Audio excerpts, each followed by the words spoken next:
सिंगा जे बाजे सिंहासन हो घाटा गरजे आकाश।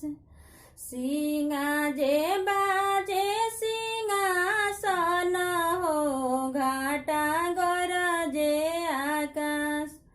आमा गरजली पापा के आगे हो बेटी भैली से आन।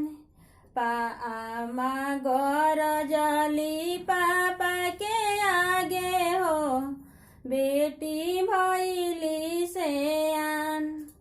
भैली से आन हम का करी हो कहीं बरना कुआर। भैली से आन हम का करी हो कहीं बरना कुआर। चार भवन घूमी आई गईनी हो कहीं बरना कुआर।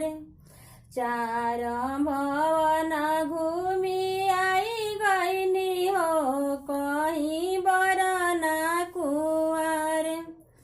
एसो के सलिया धानी खेपी जाना हो अंधे करब बिया।